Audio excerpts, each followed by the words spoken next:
హల్లెలూయా. ఈ రాత్రి ఈ రెవల్యూషన్ సార్వత్రిక సంఘము తెలుసుకొని ఒక మహిమ కలిగిన అనుభవంలోకి మనం వెళ్దాం. ఈ హేరోదుకి ఏ దినాలు గుర్తుకు రాలేదు, కానీ ఏ దినము తర్వాత సంహరించాలనుకున్నాడంటే పస్కా పండుగ, ఈస్టర్ పండుగ అయిపోయిన తర్వాత పేతురుని సంహరించాలనే ప్లాన్తో ఉన్నాడు. కానీ నా ప్రియ సహోదరి, నా ప్రియ సహోదరుడా, పస్కా పండుగ తర్వాత చచ్చిన వారు ఎవరు లేరు, కానీ పస్కా పండుగ తర్వాత చచ్చిన వారు బ్రతకటం ప్రారంభించబడ్డారు. హల్లెలూయా, హల్లెలూయా. ప్రియ దేవుని బిడ్డలారా, యేసుక్రీస్తు ప్రభువు గుడ్ ఫ్రైడే రోజు చనిపోయి ఈస్టర్ సందర్భంగా ఎప్పుడైతే లేచినాడో అపవాది బంధకాలన్నీ కూడా తెగిపోయినాయి. ఆమేన్. అపవాది సంఖ్యలన్నీ కుప్పకూలిపోయినాయి. ఈస్టర్ తర్వాత మరలాను చెరసాలలో వెళ్ళటం దేవుని చిత్తము కాదా? ఈస్టర్ తర్వాత నీకు శాశ్వతమైన విడుదల మాత్రమే. ఈస్టర్ తర్వాత నీ సాతాను యొక్క శాపమనే కాడి విరిగిపోయిందంతే. బికాస్ యేసుక్రీస్తు ప్రభు చనిపోయి పాతి పెట్టబడి 3వ దినమున మరణమును జయించి లేచినాడు నా యేసయ్య. ఎందుకు లేచినాడు అంటే బంధింపబడిన నిన్ను విడిపించటానికే. సంఖ్యలతో ఉన్న నిన్ను తెగ నరకటానికే 3వ దినమున లేచినాడు నా యేసయ్య. హల్లెలూయా. ఇప్పుడు చెప్పండి, ఎంతమంది ఈస్టర్లు చేసుకున్నారు, గుడ్ ఫ్రైడేలు చేసుకున్నారు? ఎంతకాలం బిడ్డ ఇట్లా?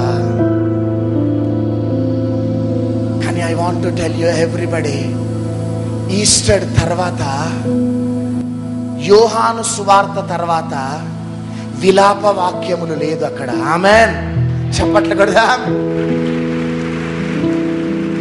యోహాను సువార్త తర్వాత విలాప వాక్యములు లేవు, కానీ యోహాను సువార్త తర్వాత అపోస్తులు చేసిన కార్యకలాపాలు మాత్రమే ఉన్నాయి.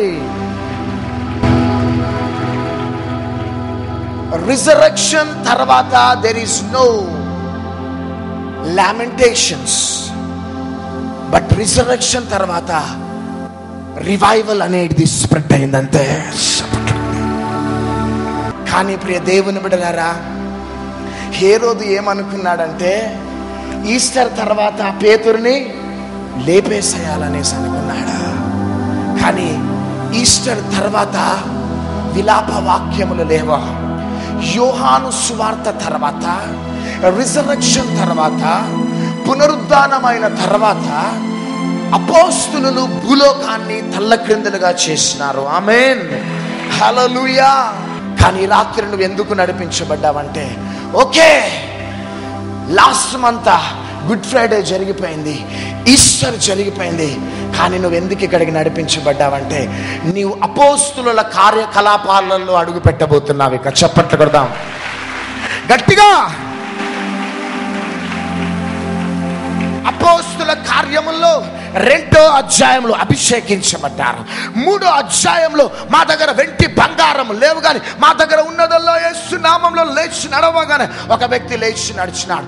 ఈ విధంగా 4వ అధ్యాయంలో ప్రార్థన చేయగానే భూమి కంపించింది. 5వ అధ్యాయంలో అద్భుతాలు, 6వ అధ్యాయంలో అద్భుతాలు, 7వ అధ్యాయంలో అద్భుతాలు, 9వ అధ్యాయంలో క్రైస్తవ సమాజాన్ని సర్వనాశనం చేయాలని బయలుదేరుతున్న ఒక ఉగ్రవాదిని ఇదిగో యేసుక్రీస్తు ప్రభు మధ్యాకాశం నుంచి దమస్కు మార్గంలో దర్శించినాడు. గట్టిగా చప్పట్లు కొడదాం. ప్రియ దేవుని బిడ్డలారా, పేతురు లేకపోతే సౌలు లేడు, పేతురు లేకపోతే పౌలు లేడు, పేతురు లేకపోతే పౌరు పత్రికలు లేవు. ఎందుకంటే పేతురు సౌలుకి నిద్ర లేకుండా చేస్తున్నాడు. ఆమె పేతురు అపోస్తలుడైన పౌలుకి నిద్ర లేకుండా చేసినాడు. కోన్ హై, ఏ క్రైస్తవులు ఎవరో బయలుదేరిండు ఒక సింహంలాగా. ఆమేన్. ఈ రాత్రి కాల సమయంలో నువ్వెందుకు నడిపించబడ్డావంటే ఈస్టర్ అయిపోయింది. ఓకే, ఆమేన్. పక్కన వారితో చెప్పండి, ఓకే ఈస్టర్ అయిపోయిందని చెప్పండి. హల్లెలూయా, హల్లెలూయా. ఓకే ఈస్టర్ అయిపోయింది, నో ప్రాబ్లం అని చెప్పండి. పక్కన వారితో చెప్పండి, నో ప్రాబ్లం అని చెప్పండి. ఈస్టర్ అయిపోయింది, నో ప్రాబ్లం. గుడ్ ఫ్రైడే అయిపోయింది, నో ప్రాబ్లం. కానీ ఈ రాత్రి మనం ఎక్కడికి ఎంటర్ అవుతున్నామంటే ఈ భూమి మీదకి ఉజ్జీవమును మన ద్వారా దేవుడు తీసుకొని రాబోతున్నాడు. గట్టిగా అపోస్తలులు ఏ విధంగా తగలబెట్టినారో మనము తగలబెట్టబోతున్నాం. సాతాను రాజ్యాలను తగలబెట్టబోతున్నాం. యోహాను సువార్త తర్వాత ఉజ్జీవము రగులుకున్నదంతే. పునరుద్ధానము తర్వాత అనేకులు క్రీస్తు చేత పట్టబడ్డారు అంతే. కానీ ఈ రోజు దాకా నిద్రపోతున్న క్రైస్తవుడులాగా బ్రతికినావేమో, చలనము లేని క్రైస్తవుడుగా బ్రతికినావేమో, చేసిన పండుగలే చేసుకుంటూ ముందుకు సాగుతున్న ట్రెడిషనల్ క్రిస్టియన్ లైఫ్ని ఒకవేళ లీడ్ చేస్తున్నావేమో. కానీ ఈ రాత్రి కాల సమయంలో ఆ అనుభవంలో నుంచి నువ్వు బయటికి రావటానికే ఈ రాత్రి ఇక్కడికి నడిపించబడ్డావు. ఈరోజు అనేక యాకోబులు ఇశ్రాయేలులుగా మారబోతున్నారు. హల్లెలూయా. ఈ రాత్రి ప్రియ సహోదరి సహోదరుడా, నువ్వు నమ్మకపా, దేవుడు నాకు ఇచ్చిన ప్రత్యక్షత మాత్రం నేను మీతో చెప్తున్నాను. ఈ రాత్రి చాలా మంది యాకోబులు ఇశ్రాయేలులుగా మారబోతున్నారు. ట్రెడిషనల్ క్రిస్టియన్ లైఫ్ లో రిలీజియస్ స్పిరిట్ తో బంధింపబడిన ప్రజలు ఈ రాత్రి సంపూర్ణతలోకి రాబోతున్నారు. ఆమేన్. ఈ రాత్రి ఈస్టర్ యొక్క గుడ్ న్యూస్ ఇదే. మరలాను బంధకాలలో వెళ్ళిపోవటానికి కాదు, మరలాను సంఖ్యలతో బంధింపబడటానికి కాదు. ఒకటి చెప్తున్న, చాలా మందికి ఉన్న చెడ్డ అనుభవం ఏంటిదంటే ఏదో సులువులో చిక్కులలో పెట్టే పాపములు జరుగుతూ ఉంటాయి. దేవుడు అంతా సీరియస్గా తీసుకుంటాడా? దేవుడు ప్రేమ కలిగిన దేవుడని క్రైస్తవులు, నామకార్థ క్రైస్తవులు సినిమాలు చూస్తూ ఉంటారు, సీరియళ్ళు చూస్తూ ఉంటారు, తంబాకులు, గుట్కాలు, పాన్పరాగులు తింటా ఉంటారు. క్రైస్తవులు అనే పేరు పెట్టుకొని ముందుకు సాగిపోతూ ఉంటారు. వాళ్ళని కానీ అడిగితే మేము యేసయ్యను నమ్ముకున్నాం, ఏదో చిన్న చిన్న పొరపాట్లు జరిగిపోతూ ఉంటాయి, దేవుడు పట్టించుకోడు, ఎందుకంటే యేసయ్య ప్రేమ స్వరూపే. కానీ I tell you one thing, Bartimaeus అనే శిష్యుడిని ఎట్లా చంపినారో తెలుసా? ఆయన బ్రతికి ఉండగానే ఆయన తోలు అంతా కూడా తీసి చంపినారు. చూడండి, యేసుక్రీస్తు శిష్యుడు బర్తమయి సువార్త ప్రకటిస్తూ ఉంటే ఆయన బ్రతికి ఉండగానే తోలు తీసి చంపుతా ఉంటే యేసయ్య చూడలేదా? యేసయ్య చూసిందా? పేతురుని తల క్రిందకి వేసి సిలువ వేసి చంపుతా ఉంటే యేసయ్య బ్రతికించొచ్చు కదా, ప్రేమాస్వరూపి కదా. ఎందుకు మౌనంగా ఉన్నాడు? చాలా మందికి ఒక అనుభవం, సినిమాలు చూడు, సీరియళ్ళు చూడు, అబద్ధాలాడు, తంబాకులు తిను, గుట్కాలు తిను, పాన్పరాగులు తిను, దేవుడు అంతగా పట్టించుకోడు. ఎందుకంటే యేసయ్య ప్రేమాస్వరూపే. కానీ గొర్రెపిల్ల రూపంలో వచ్చిన నా యేసయ్య ఈసారి యూదా గోత్రపు సింహంలో రాబోతున్నాడు. ఎందుకు నీకు 4 క్రిస్టియన్ ఛానల్స్ ఇచ్చినాడంటే నువ్వు మరలా పాపం చేయటానికి కాదు. ఎందుకు హైదరాబాద్ లో, కుక్కట్పల్లిలో గొప్ప సేవకుడా, మల్కాజ్గిరిలో గొప్ప సేవకుడా, మేదిపట్నంలో ఒక గొప్ప సేవకుడు, దిల్సుఖ్ నగర్ లో ఒక సేవకుడు, ట్విన్ సిటీస్ అంతా గొప్ప గొప్ప సేవకులతో ఎందుకు నింపినాడంటే నువ్వు నరకానికి వెళ్ళటం దేవుని చిత్తం కాదు కాబట్టి, మరలాను చేసిన పాపాలే చేయటం దేవుని చిత్తం కాదు కాబట్టి మాటి మాటికి మాట్లాడుతున్నాడు. ఇన్ని ప్రసంగాలు విని నేను పాపం చేస్తా అంటే ఇట్స్ లెఫ్ట్ అయ్యా. కానీ రాత్రి ట్రెడిషనల్ క్రిస్టియన్ బ్యాక్గ్రౌండ్ లో బ్రతుకుతున్నావా my dear brothers and sisters? Please I remind you, ఈ రాత్రి మనం బయటకు వచ్చేస్తాం. ఆమేన్, ఆమేన్. 7వ వచనంలో ఏమని ఉన్నదంటే, దేవుడు పేతురు యొక్క చెరసాలలో దేవదూతని పంపించినాడు. గట్టిగా చప్పట్లు కొడదాం. ఆ దేవదూత వచ్చి ఏం చేసిందంటే జస్ట్ పేతురి సంఖ్యలని టచ్ చేసిందంటే. ఆమేన్. పక్కన వారితో చెప్పండి, దేవదూత టచ్ చేసిందని చెప్పండి. దేవదూత వచ్చి తాకింది అని చెప్పండి అంతే. హల్లెలూయా. నేను నమ్ముతున్నాను ప్రియ దేవుని బిడ్డలారా, ఈ రాత్రి అదే దేవదూత మిమ్మల్ని తాకబోతున్నది. గట్టిగా చప్పట్లు కొడదాం, చప్పట్లు కొడదాం.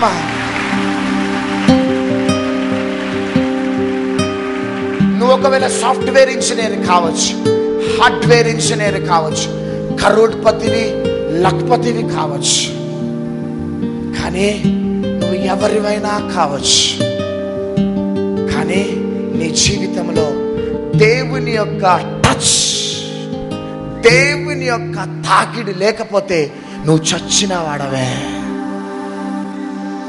హేరోదు అనుకున్నాడు ఈస్టర్ తర్వాత ఫినిష్ చేద్దాం అనుకున్నాడు పేతురుని, కానీ హేరోదు ఆ పని చేయలేకపోయినాడు. ఎందుకంటే ఈస్టర్ తర్వాత విడుదల పండుగలు మాత్రమే.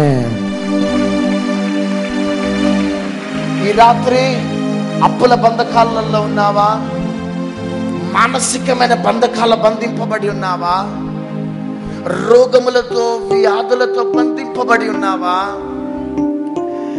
నా ఫ్యూచర్ ఏంటిది అనే కన్ఫ్యూజన్స్ తో ఈ స్థలానికి వచ్చినావా? ఈ టీవీ ప్రోగ్రాం చూస్తున్న సహోదరి సహోదరుడా, ఈ రోజు దాకా ఆ పజిల్, ఆ కన్ఫ్యూజన్స్ లో ఉన్నావేమో. If you are from London, America, Australia, Switzerland, నువ్వు ఎక్కడ నుంచి ఒక ప్రోగ్రామ్ చూస్తున్నావో, నీవు నీ ఫ్యామిలీతో నీ కంట్రీలో సెటిల్ అయిపోయినావు, నీవు నీ ఫ్యామిలీతో ఆయా స్థలాలలో సెట్ అయిపోయినావు. కానీ రాత్రి నువ్వు ఈ టీవీ ప్రోగ్రామ్ ఎందుకు చూస్తున్నావంటే దేవుడు నిన్ను తాకబోతున్నాడా. చెరసాలలో పండుకొని ఉన్నాడు పేతురు, సంఖ్యలతో బంధింపబడి ఉన్నాడు పేతురు, కానీ దేవదూత వచ్చి తాకగానే సంఖ్యలు తెగిపోయినాయి. ఆమేన్, హల్లెలూయా. దేవదూత తాకగానే చెరసాల పునాదులన్నీ కూడా తెలుసుకున్నాయి. ఈరోజు నువ్వు బంధింపబడి వచ్చినావు, సంఖ్యలతో బంధింపబడి వచ్చినావు. కానీ ఐ టెల్ యూ ఎవ్రీబడి, రూమా షెకిల్లానా, ఇక్కడ ఒక అంకుల్ ఉన్నాడు, నీ బిడ్డ యొక్క ఫ్యామిలీ యొక్క భవిష్యత్ విషయంలో ఏడుస్తున్నావు. ఒక ఓల్డ్ ఏజ్ లో ఉన్న ఒక అంకుల్ ఉన్నాడు, నీ బిడ్డ యొక్క ఫ్యామిలీ భవిష్యత్తు ఏమైపోతుందా అని ఏడుస్తూ ఉన్నావు. కానీ ఎవరా అంకుల్? త్వరగా లేచి నిలబడా, చేతులు పైకెత్తండి బ్రదర్. కానీ రాత్రి నువ్వు ఎందుకు నడిపించబడ్డావంటే నీ కుటుంబాన్ని, నీ బిడ్డ కుటుంబాన్ని నా యేసయ్య తాకబోతున్నాడు. చప్పట్లు పెడదాం. ఈ రోజు దాకా నువ్వు బంధించబడ్డావేమో, పట్టుకోండి వెనకాల. ఒక బిజినెస్ మ్యాన్ ఇక్కడ ఉన్నాడు, బిజినెస్ లో లాస్ అయిపోయినా, you are in financial crisis, you are in depression my dear brother, you are a businessman, come on, ఎక్కడున్నావు? త్వరగా లే. వ్యాపారవేత్త, అప్పులలో కూరుకుపోయినా, కానీ ఇదిగో ఇప్పుడే ఎక్కడున్నా లే, నీ బిజినెస్ లో ఒక బ్రేక్ త్రూ జరగబోతున్నది. టచ్. ఆగస్ట్ సెప్టెంబర్ లోపట నీ బిజినెస్ లో బ్రేక్ త్రూ కలగబోతున్నది. జీసస్. ఒక లేడీ 2 సార్లునికి అబార్షన్ అయింది. 2 times అబార్షన్ అయింది. Come on, get up lady. Touch touch. Abortions ద్వారా గర్భాన్ని దూరం చేస్తున్నాడు. Devil come out. టచ్. పట్టుకోండి. Touch touch.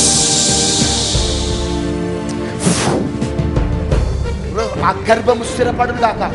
నెక్స్ట్ ఇయర్ మీ ఇద్దరి చేతిలో మంచి బాబు ఉండబోతున్నాడు. గట్టిగా.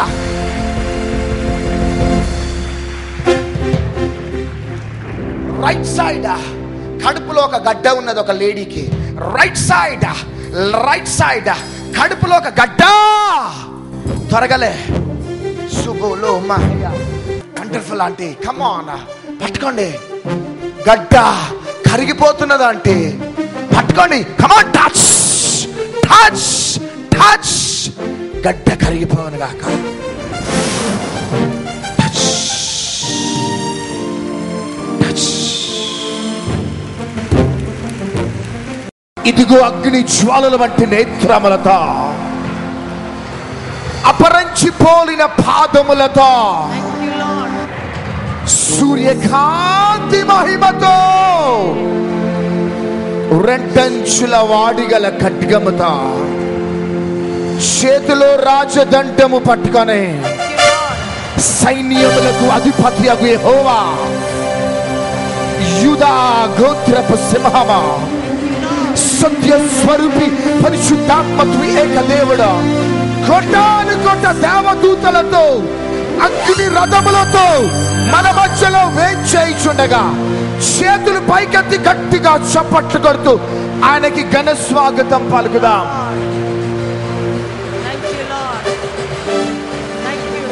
ఘన స్వాగతం. Fire. Let your anointing fall once again. దురాత్మ శక్తులారా, అంధకార శక్తులారా, నజరేయుడైన యేసు నామములో ఆజ్ఞాపిస్తున్నాను. దయ్యాలు పరిగెత్తుకుంటూ వచ్చి స్టేజ్ మీద పడాలి. 2000 years back 40 days కంప్లీట్ చేసుకొని ఆత్మ బలముతో గలిలియాలో అడుగుపెట్టిన నజరేయుడైన యేసు, ఎస్, ఇదిగో ఈ స్థలంలో అడుగుపెట్టినారు.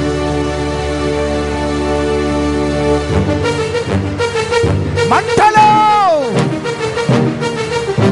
రోడ్ల మీద ఉన్న దయ్యాలు పరిగెత్తుకుంటూ రావాలా.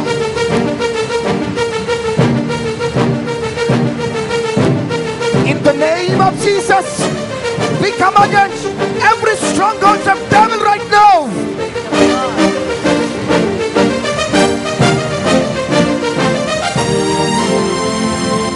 We come against every demonic powers.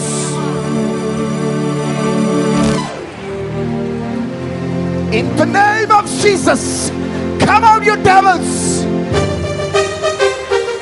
Come out you devils. This is not your time, you devil.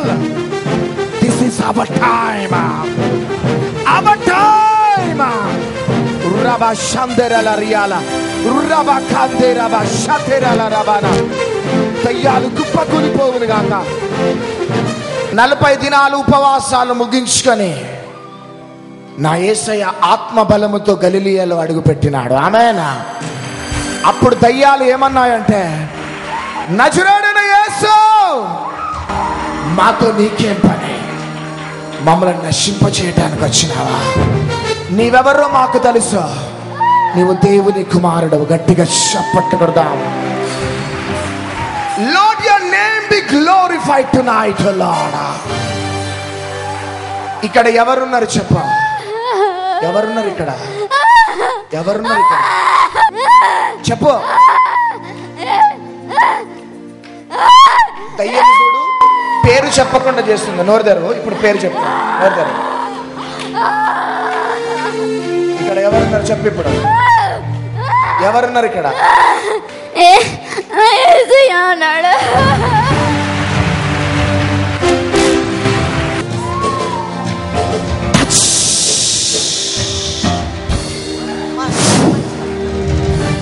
ఇది యేసయ్య చేసిన పరిచర్య. పరిసయ్యులు సద్దుకయ్యులని నోర్లని మూయించిన పరిచర్య. అపోస్తలులు గడగడలాడించిన పరిచర్య. Hyderabad, Secunderabad is already under the revival, under the revival fire. చప్పట్లు కొడదాం.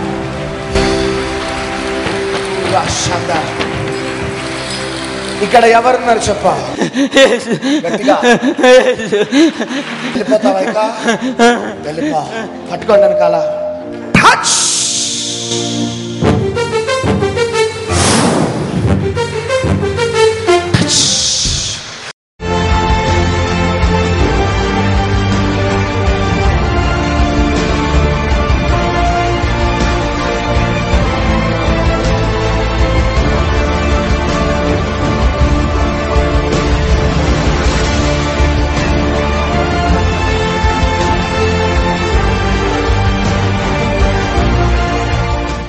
నా పేరు అరుణ. మా ఇంట్లో జనవరి నుంచి ఇప్పటి వరకు ఎవరు రెంట్కి రాలేవు, రూమ్ ఖాళీగా ఉండే. అయితే ఇంతకుముందు ఓ సిస్టర్ కల్వరి ప్రత్యక్షత బుక్ తీసుకొని ఇంట్లో పెట్టి నమ్మకంతో ప్రార్థన చేస్తే రెంట్కి వచ్చారని చెప్పిన సాక్ష్యం విన్నాక నాలో నమ్మాను. కానీ కొద్దిగా అనిపించింది అందరి జీవితాల్లో ఒకేలాగా సాక్ష్యం ఉండదని అనుకున్నాను. అయితే మా ఆయన ఇంకా రక్షింపబడలే కానీ ఆయన విశ్వాసంతో చెప్పింది ఏంటంటే, తన జీవితంలో కార్యం చేసిన దేవుడు నీకు చేయడా, నువ్వు కూడా బుక్ పెట్టేసి ప్రార్థన చేయి వెళ్ళు అని అన్నాడు. ఆ బుక్ పెట్టి ప్రార్థన చేశాను. 3 నెలలుగా రాని వాళ్ళు ఆ రోజు వాళ్ళు అడ్వాన్స్ ఇచ్చి రెంట్కి వచ్చారు. అంతేకాకుండా అదే కల్వరి ప్రత్యక్షత బుక్ని మా ఇంటి దగ్గర ఇంకొక అమ్మాయి బాను అని ఉంటుంది, వాళ్ళు కూడా జూబ్లీ డిపో పక్కకే షాప్ ఉంది వాళ్ళది, ఫాస్ట్ ఫుడ్ షాప్. అయితే అక్కడ కూడా వాళ్ళకి ఖాళీ ఉంది, మాది కూడా షాప్ ఖాళీ ఉంది, ఆ బుక్ ఇవ్వవా మేము కూడా పెడతాము ప్రార్థన చేస్తామని అంటే సరే అనేసి తనకిచ్చి ఆ విషయంలో కూడా నేను ప్రార్థన చేశాను. వాళ్ళ షాప్లో కూడా నెలలోపటే అక్కడ కూడా లీజ్కి ఇచ్చేశారు. నిజంగా దేవుడు చేసిన ఈ కార్యాన్ని బట్టి దేవునికి లెక్కలేని వందనాలు. నా సాక్ష్యం ఏంటంటే 18 ఇయర్స్ నుంచి నేను ఫుల్గా డ్రింక్ చేస్తాను. అయితే చాలామంది చెప్పారు ఆరోగ్యం ఖరాబ్ అవుతుందని చెప్పి, నేను మానలేకపోయాను. మా మిసెస్ ఇక్కడ తీసుకురావడానికి నాకు ఎంతో ప్రయత్నించింది. సండే ఈవినింగ్కి ఆమెకి వస్తున్నాను రెడీగా ఉండమని చెప్పని ఎక్కడో ఒకసారి తాగి నేను ఇంటికి చేరుకునేటోడిని. అయితే దేవుడు అనుకోకుండా నన్ను ఈ మహబూబ్ కాలేజీకి నడిపించడం వల్ల నేను ఇప్పుడు 9 months నుంచి తాగకుండా మానేశాను. ఇంకొక సాక్ష్యం ఏంటంటే, మా మేనగోడలు వైట్ జాండ్రీస్తో బాధపడుతుంది. అయితే నెక్స్ట్ మంగళవారం మీరు గుంటూరులో ప్రేయర్ ఉంటుంది, ఆ ప్రేయర్కి వెళ్ళండి, ప్రేయర్ చేయించుకోండి అంటే, లేదంటే నేను వచ్చి మిమ్మల్ని తీసుకెళ్తానని చెప్పాను. గుంటూరు వెళ్ళి ప్రేయర్ చేయించుకొని ఆ నెక్స్ట్ డే నేను ఎన్ఐఆర్ఐలో వైట్ జాండ్రీస్ది రిపోర్ట్ తీసుకుంటే నిల్ రిపోర్ట్ వచ్చింది. దేవునికి వందనాలు. హలో, నా పేరు రామకృష్ణ అండి. నాకు బ్లడ్ క్యాన్సర్ ఉండేది. అప్పుడు డాక్టర్ దగ్గరికి వెళ్తే 4 రోజులు హాస్పిటల్లో ఉన్న తర్వాత ఇంకా తగ్గదు వెళ్ళిపోండి అని అన్నాడు. అప్పుడు ఇంటి దగ్గర సిస్టర్ ఒక ఆమె ఇక్కడికి తీసుకొచ్చి ప్రేయర్ చేయించింది. అప్పటి నుంచి రిపోర్ట్స్ అవి చాలా నార్మల్గా వస్తున్నాయండి. ప్రవీణ్ బ్రదర్ శరణ్ సిస్టర్ యొక్క మెసేజ్ చాలా బాగుంది. ఇంకొకటి, ఈ అంత్య దినాల్లో ఈ యొక్క మెసేజ్ ప్రతి వాళ్ళకి ఆశీర్వాదకరంగా ఉంది. ఈ యొక్క నూనె, ఈ అభిషేకం అనేది ప్రతి వారికి ఆశీర్వాదకరంగా ఉంటుంది. వాడు మా జీవితంలో, కుటుంబ జీవితంలో మేము ఒక 5 months నుంచి వస్తున్నాము. మాకు ఆశీర్వాదకరంగా ఉంది. మా యొక్క ఆర్థిక సమస్యలు తీరుతున్నాయి. ఉజ్జీవంతో కూడిన ఈ ఆరాధన చాలా బాగుంది. అందరూ అద్భుతాలు చాలా బాగా జరుగుతున్నాయి. రక్షణ అందరు పొందుకుంటున్నారు. చాలా మంది రక్షించబడాలని కోరుతున్నాను. ఇలాంటి మీటింగ్స్ చాలా చాలా కావాలి. ప్రజలలో చాలా నమ్మకం కుదిరింది జీసస్ అంటే. మేము ఒక తెలుగు ఫ్యామిలీ నుంచి వచ్చినాము, కానీ దేవుడి యందు భయభక్తులతో జీవిస్తున్నాము. అలాగే అందరూ ఈ విధంగానే జీవించాలని, ప్రపంచమంతా దేవుడికి తల వంచి జీవించాలని చెప్పి కోరుకుంటున్నాము. పేతురుని ఏ విధంగా దేవుడు వాడుకోబోతున్నాడో ఆ రీతిగా ఇక్కడ వచ్చిన ప్రజలందరినీ, వారందరితో పాటు ఈ అల్పుని, దీనునైనా నన్ను కూడా వాడుకోవాలని దేవుడు ఇష్టపడుతున్నాడు. కాబట్టి ఆ వాక్యం ద్వారా నేను ఎంతో బలపడ్డాను. దేవుని నామానికి మహిమ కలుగును గాక. ఆ రీతిగా అన్న చెప్పినట్టు ఆ బంతి మన కాళ్ళ కింద పెట్టుకొని దేవుని యొక్క పరిచర్యలో ముందుకు సాగాలని ఒక గొప్ప విశ్వాసంతో నేను ముందుకు ఈ వాక్యం ద్వారా వెళ్ళాలని, దేవుని నామాన్ని ఘనపరచాలని, ఈ వాక్యం ద్వారా నా జీవితంలో గొప్ప కార్యం జరగాలని దేవుని మహిమపరుస్తున్నాను.